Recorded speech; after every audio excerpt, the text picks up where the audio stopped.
Oke, ini saya mulai saja deh, teman-teman, sambil menunggu beberapa yang baru mau masuk, ya. Baik, kita mulai dulu. Selamat pagi, Assalamualaikum warahmatullahi wabarakatuh. Salam sejahtera buat kita semuanya. Semoga tetap dalam keadaan sehat, walafiat buat teman-teman. Ya, semangat hari Sabtu. Ya, semangat terus untuk belajar dan terus sama-sama kita berproses ya, berdoa semoga ke depan segala sesuatunya lebih baik ya. Kita masih menyesuaikan dengan kondisi pandemik ya. Kita masih belajar online, tapi saya harap ini semoga tidak mengurangi semangat teman-teman ya, karena segala sesuatunya harus disesuaikan ya, teman-teman ya.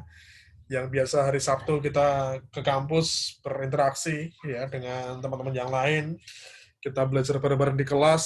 Nah, kalau di belajar online memang dituntut untuk kita belajar mandiri ya, teman-teman ya. Ada beberapa kelas online yang mungkin dilaksanakan tatap muka, tapi juga dengan metode yang lain untuk menyesuaikan kondisi juga ya. Jadi saya harap juga teman-teman terus belajar secara mandiri karena ya pada akhirnya yang terdampak tidak hanya di kalangan mahasiswa ya, dari SD, SMP, SMA, semua tingkatan pendidikan juga terdampak.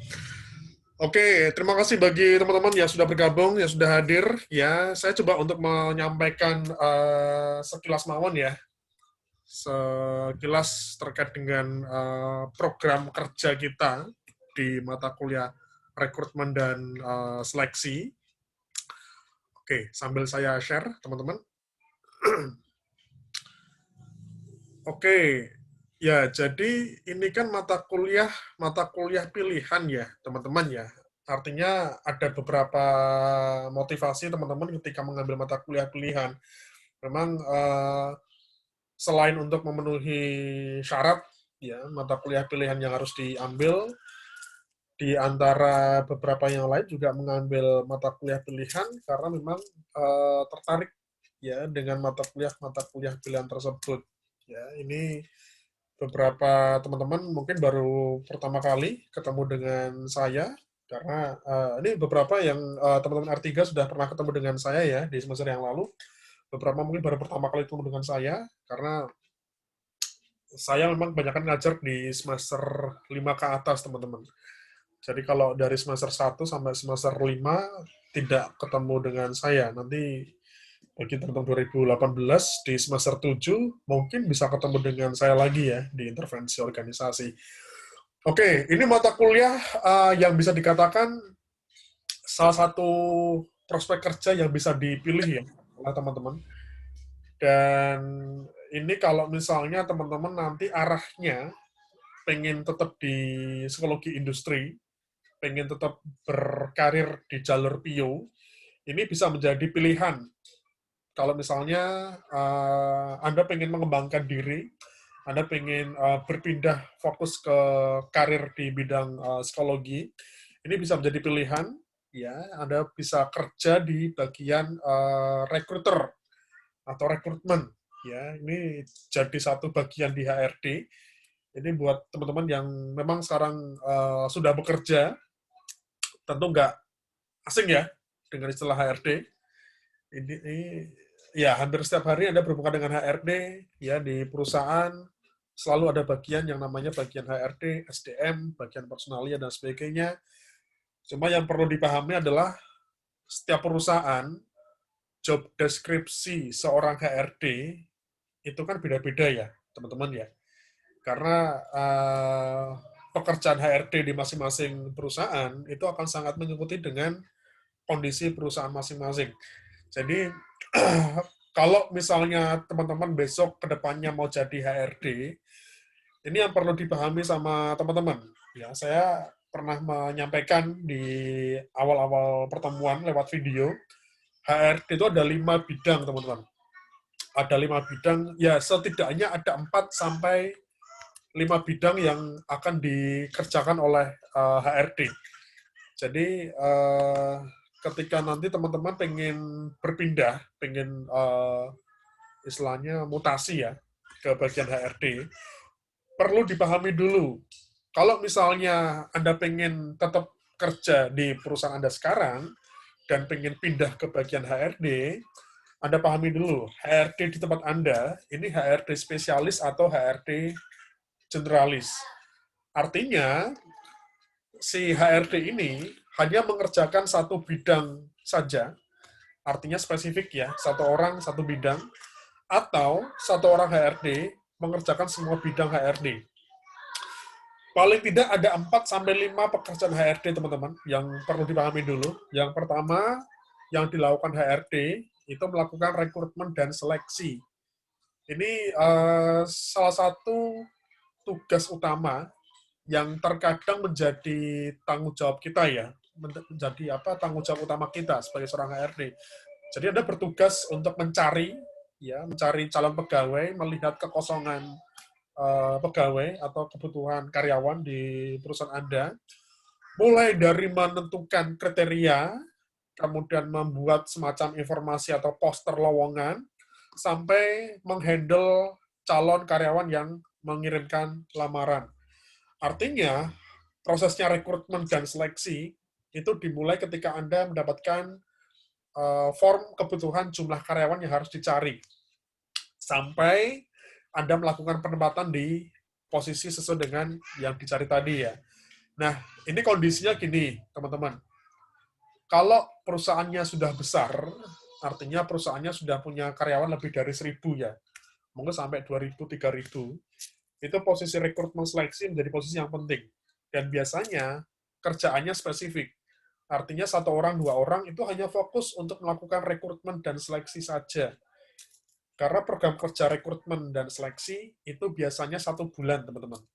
Di awal bulan, itu teman-teman akan mendapatkan yang namanya form jumlah kebutuhan karyawan tiap bulannya. Jadi mungkin bisa dibayangkan bahwa perusahaannya gede, mungkin sampai 2.000 sampai 3.000 karyawan, ya otomatis lalu lintas pergerakan karyawan itu akan semakin terlihat, semakin cepat. Ada yang resign, ada yang naik jabatan, ada yang mungkin pensiun, ada yang mutasi misalnya, atau ada yang dikaryakan di 2 posisi sekaligus misalnya, mungkin ditambah dengan pengembangan perusahaan, ya perusahaan buka cabang, perusahaan buka anak perusahaan yang baru, sehingga bisa saja setiap bulan itu kebutuhan jumlah karyawan akan semakin banyak. Jadi posisi rekrutmen itu menjadi posisi yang sangat penting keberadaannya buat perusahaan. Tapi kalau misalnya perusahaannya masih kecil ya, masih skalanya menengah ya, itu biasanya dirangkep-rangkep Mas Mbak. Jadi kalau Anda jadi HRD di perusahaan yang masih berkembang, itu nggak cuma merekrut, nggak cuma menseleksi, tapi juga mengerjakan semua bidang. Nah, selain rekrutmen seleksi, itu ada training development. Ini bagian yang ngurusi pelatihan karyawan, teman-teman. Jadi di beberapa perusahaan ada bagian khusus yang bertugas untuk pengembangan karyawan. Karena ya ini kalau misalnya kita orang kerja ya, Anda kerja di perusahaan, yang namanya perusahaan kan berkembang terus. Kalau perusahaan mau eksis, kan harus terus melakukan inovasi, pengembangan. Nah, ketika perusahaan mau berkembang, ketika perusahaan mau maju, ya otomatis SDM-nya juga harus dikembangkan. Ini tugasnya dari bagian training officer atau training development. Jadi kalau teman-teman nanti kerja di bagian staff training, itu tugasnya bikin semacam kurikulum pelatihan karyawan, teman-teman. Ada ngajar, ya. Jadi bikin kurikulum, ada ngajar, bikin materi, nanti melakukan evaluasi, terus-menerus. Karena tugasnya bagian training dan development, ini bertugas untuk bisa mengembangkan karyawan agar sesuai dengan arah perusahaan. Ya namanya perusahaannya berkembang terus. Nah, misalnya Anda kerja di sebuah perusahaan, mau ekspansi ke luar negeri misalnya perusahaannya, harus belajar bahasa asing, ya mau nggak mau, si karyawannya juga harus dikembangkan bahasa asing. Zaman sekarang misalnya semua serba canggih, pakai teknologi, tersistem, terotomatisasi lah. Jadi si karyawan juga harus menyesuaikan diri. Makanya yang namanya pengembangan dan pelatihan itu nggak pernah berhenti, terus dilakukan. Nah, ada rekrutmen, ada seleksi, ada training, ada bagian pengembangan organisasi. Ini hampir sama, teman-teman, seperti training dan development, tapi di bagian pengembangan organisasi, ini lebih ke sistem ya, lebih ke penanganan SDM dari sisi sistemnya. Karena kita tahu yang tadi, ya, sebuah perusahaan terus berkembang, sebuah perusahaan terus bergerak melakukan inovasi. Nah, di situ tentu ada beberapa dampak yang terjadi pada karyawan. Akhirnya muncul beberapa permasalahan yang terjadi pada karyawan diakibatkan karena perkembangan perusahaan. Ini yang harus dilakukan sama teman-teman ketika di bagian pengembangan organisasi, melihat dampak yang terjadi pada karyawan sebagai akibat dari pengembangan organisasi. Makanya tugasnya bagian pengembangan organisasi ini cukup berat ya, bukan berat sih, menantang ya, karena Anda intinya harus membuat si karyawan itu betah, harus membuat karyawan itu nyaman ya dengan sistem yang Anda buat. Makanya kalau Anda pernah mengambil semacam analisis jabatan, itu contoh dari bagian pengembangan organisasi. Ya, salah satunya menempatkan orang sesuai dengan apa yang dia kuasai keterampilannya. Nah, kemudian ada bagian personalia. Bagian personalia ini memang biasanya di setiap perusahaan ada ya, tapi fokusnya lebih ke ngurusi administrasi, teman-teman. Jadi ngurusi kontrak, lembur, gaji, ngurusi absensi misalnya, nanti ngurusi bonus, dan biasanya kalau bagian personalia ini lebih ke administratif. Jadi tugasnya akan lebih banyak bekerja di balik layar komputer. Ini biasanya bisa dilakukan bukan orang psikologi ya. Karena kalau di bidang kita, di psikologi sendiri tidak banyak belajar tentang personalia.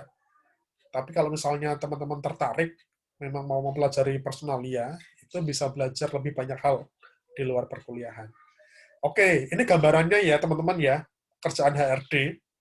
Jadi misalnya teman-teman besok mau berkarir di bidang HRD, dipahami dulu sih, Anda fokusnya mau di mana, senangnya mau di mana, karena ini juga terkait dengan peminatan kemampuan. Setiap bidang kerja HRD itu memang menuntut kita harus menguasai beberapa ilmu ya. Kalau Anda mau di rekrutmen seleksi, ya Anda nggak cukup hanya belajar sistem rekrutmen seleksinya, tapi juga belajar kemampuan yang lain yang berhubungan dengan sistem kerja rekrutmen itu sendiri. Nanti misalnya, katakanlah ada seleksi karyawan, kan pakai psikotes. Nah, Anda perlu belajar psikotes, kan? Anda belajar di psikodiagnostik, ya, ada non-kognitif, ada kognitif, itu harus belajar secara intens, ya. Kemudian kalau misalnya pernah belajar wawancara dan observasi, itu juga salah satu kemampuan yang dituntut harus dikembangkan kalau Anda mau kerja di bagian rekrutmen dan seleksi.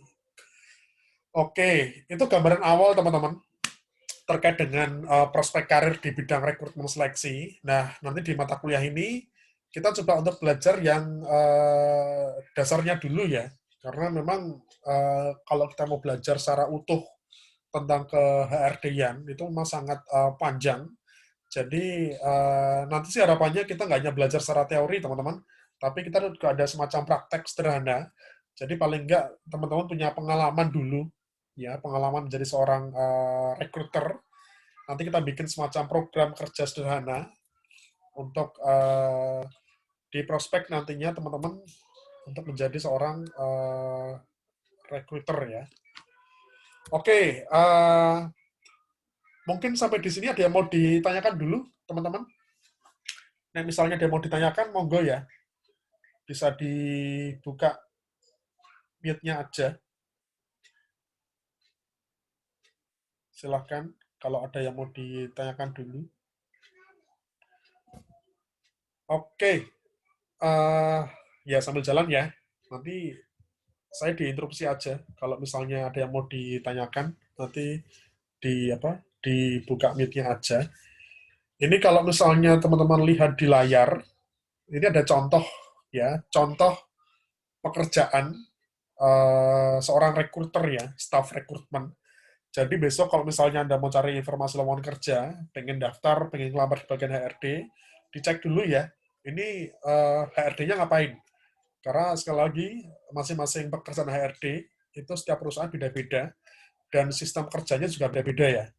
Ada yang staff HRD secara keseluruhan, artinya semua bidang Anda kerjakan, tapi ada yang memang spesifik. Misalnya contohnya ini di salah satu perusahaan, ya ada bagian staff rekrutmen, jadi ya jelas, kalau misalnya di lowongan, Anda menemukan bagian atau mungkin menemukan lowongan kerja staff rekrutmen, berarti ya wes dari awal sampai akhir kerjaan Anda hanya melakukan kegiatan rekrutmen dan seleksi. Dan biasanya memang kalau di staff rekrutmen dan seleksi, ini jurusan yang dicari lebih spesifik. Memang biasanya psikologi, banyakan. Karena di situ harus melakukan seleksi, harus melakukan psikotes yang hanya dikuasai oleh anak psikologi saja. Oke, ini contohnya, contoh beberapa kompetensi yang dibutuhkan. Kalau misalnya teman-teman pengen jadi rekruter ya, nih misalnya lulusan psikologi, sangat menguasai alat tes psikologi dan teknik wawancara. Di situ ada kata-kata sangat, ya berarti memang dituntut Anda harus bisa alat tes sama teknik wawancara. Ini PR buat teman-teman sih sebenarnya. Kalau misalnya memang besok Anda mau merintis karir sebagai seorang rekruter, ya Anda harus belajar banyak alat tes.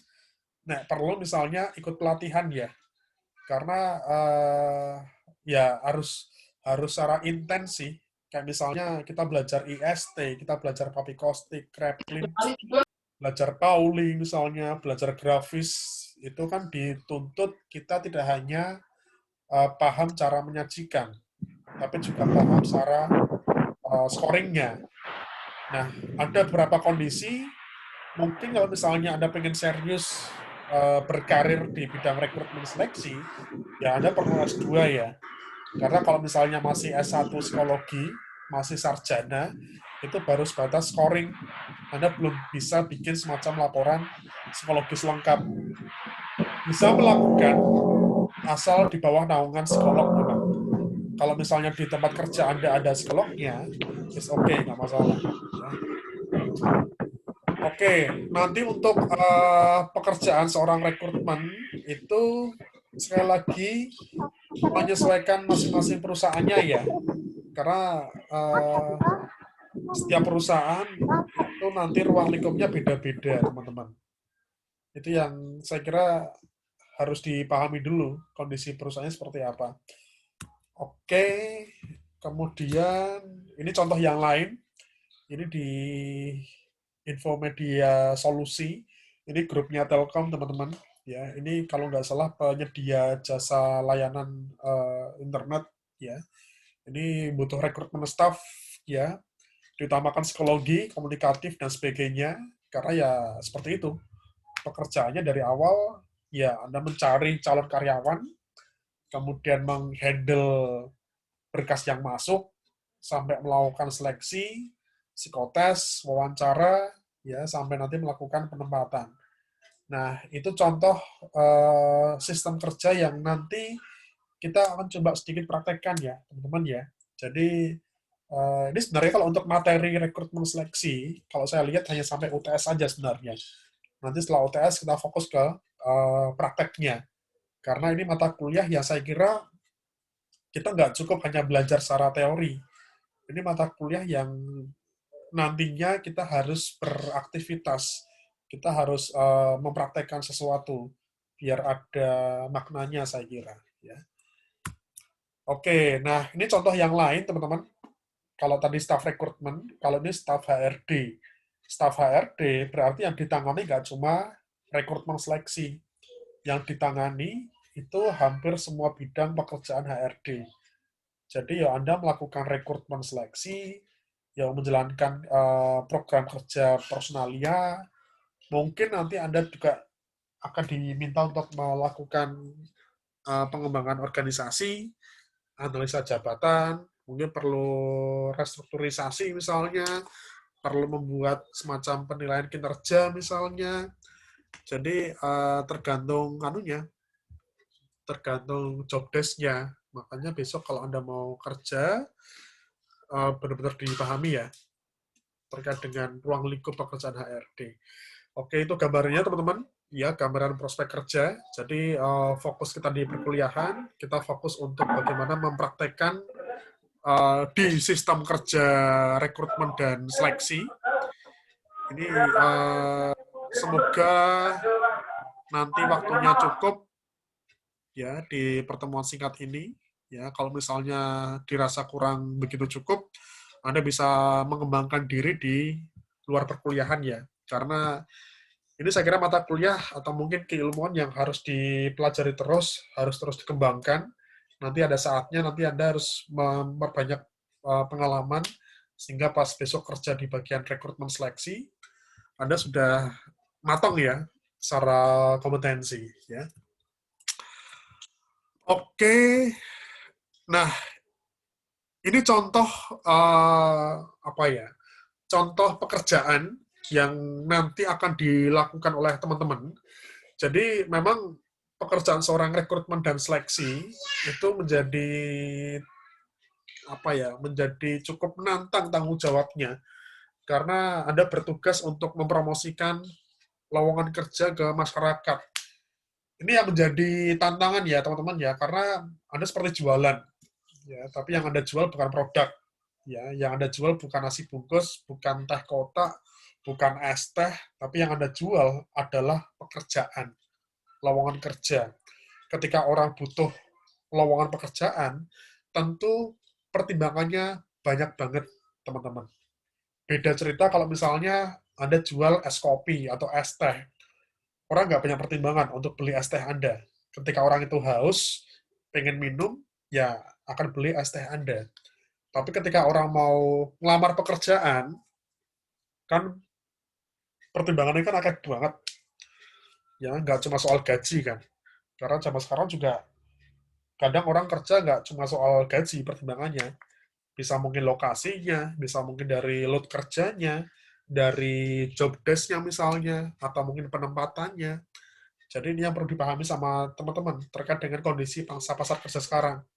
Kalau mungkin sekarang masa pandemik, ya masa COVID, mungkin beberapa di antaranya yang diberhentikan di PHK, ya butuh pekerjaan orientasinya untuk duit, ya untuk penghasilan. Jadi terkadang banyak orang-orang kerja, ini yang kelas pagi aja deh, yang kelas mahasiswa yang kelas reguler aja banyak yang kerja.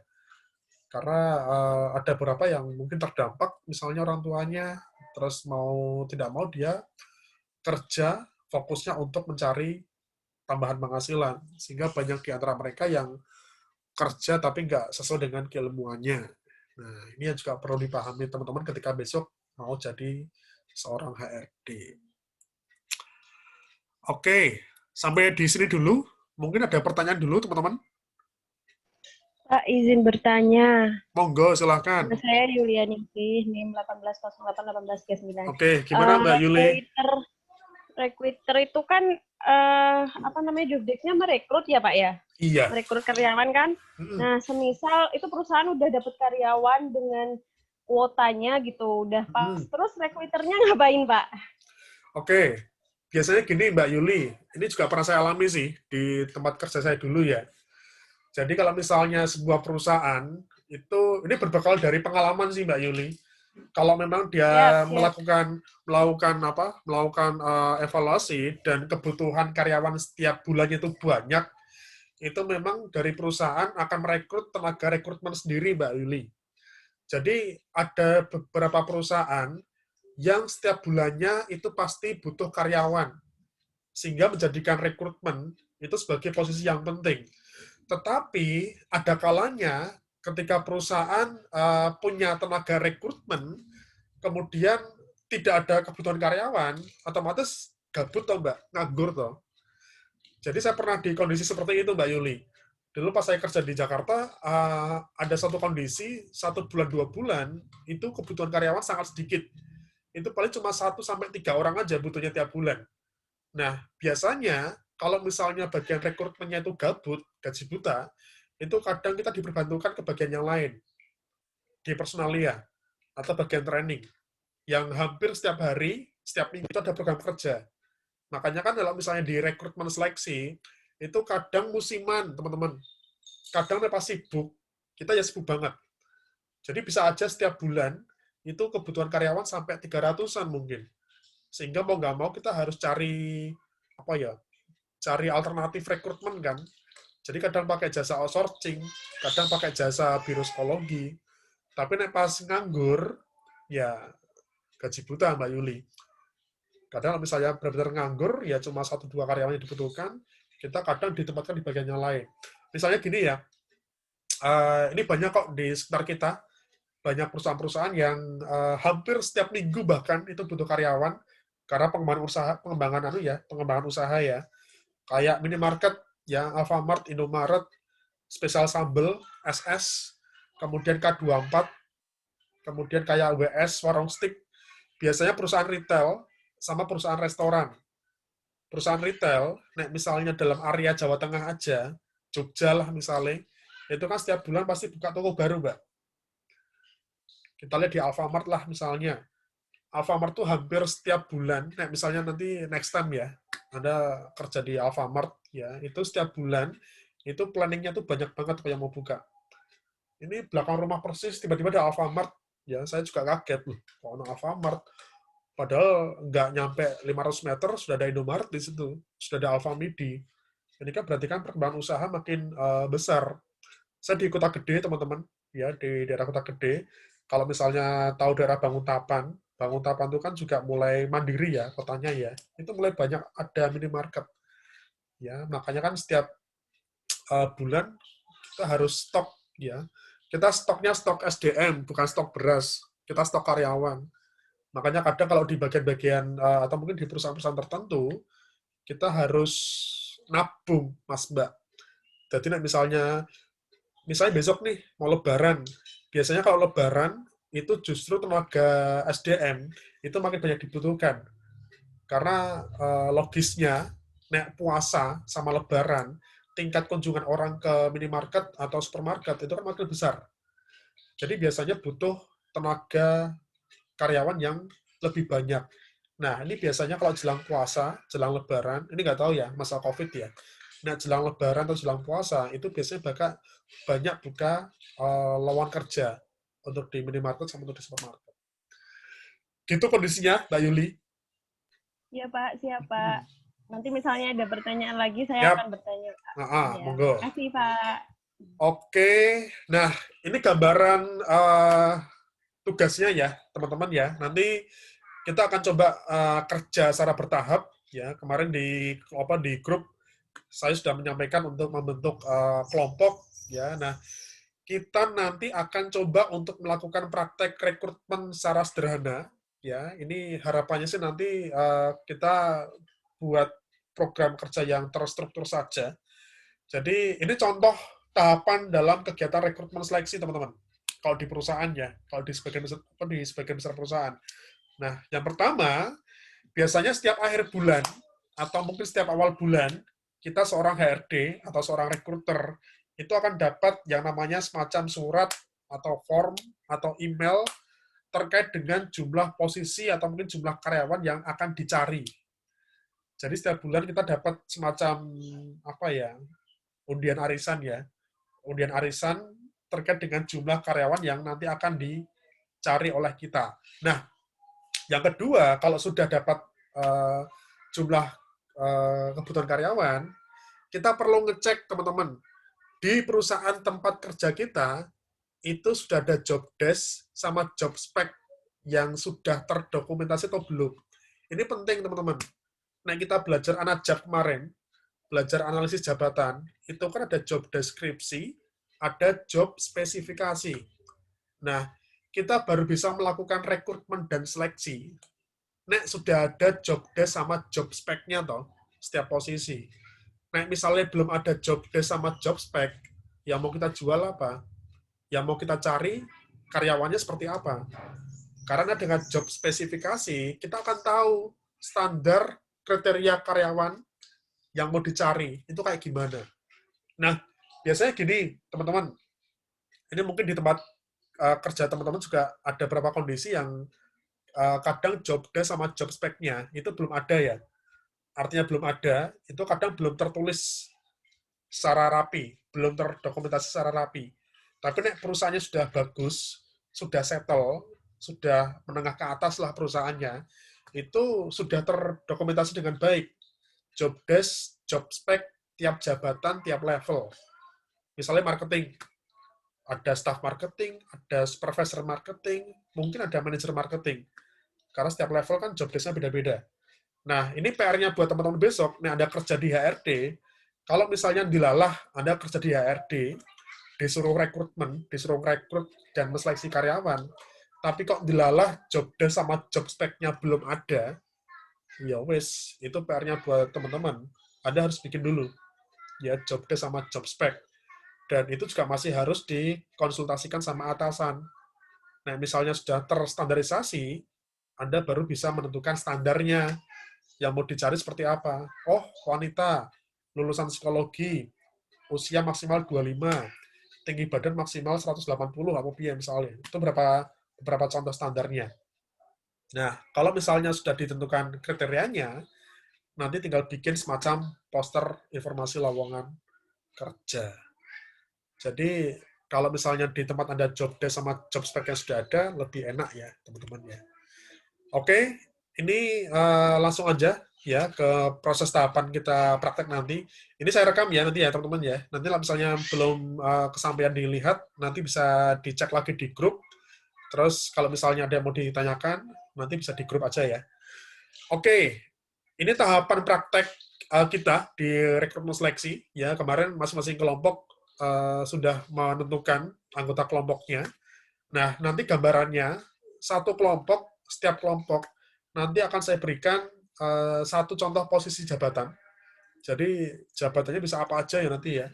Bisa macam-macam. Bisa kasir, bisa housekeeping, bisa satpam misalnya, bisa macam-macam.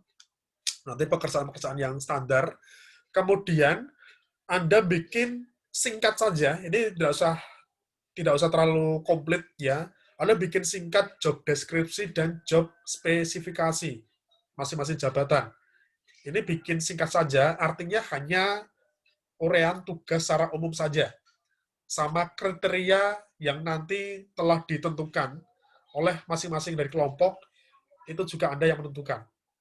Nah, kalau sudah, nanti Anda bikin poster lowongan kerja.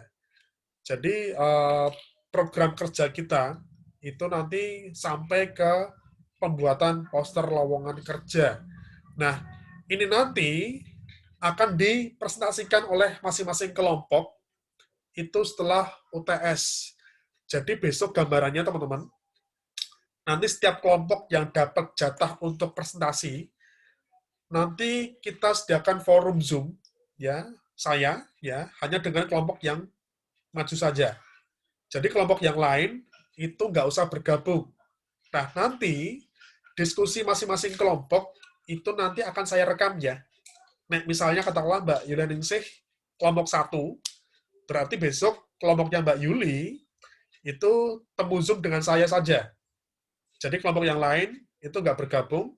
Nah, nanti kita rekam masing-masing diskusi satu kelompok, kemudian rekamannya nanti kita akan share ke grup. Jadi harapannya kelompok yang belum maju atau kelompok yang tidak maju itu bisa menyaksikan diskusi di YouTube ya, kayak gitu. Jadi nanti kita agendakan setelah UTS ya, masih agak lama ya, habis Lebaran nanti ya. Setelah UTS kita agendakan satu kelompok satu hari ya, dan nanti durasinya mungkin singkat ya, sekitar setengah jaman lah ya. Oke, untuk UTS ada tes tertulis ya, UAS kita hanya mengumpulkan laporan tapi diganti presentasi ya. Oke, ini waktunya udah mau habis ya. Saya pakai yang gratisan aja ini ya. Nanti kalau misalnya kurang jelas nanti bisa dilihat di grup ya, teman-teman ya. Nanti saya konversi dulu di YouTube ya. Nanti bisa disaksikan kembali. Nah, misalnya ada yang mau ditanyakan, nanti bisa di grup saja.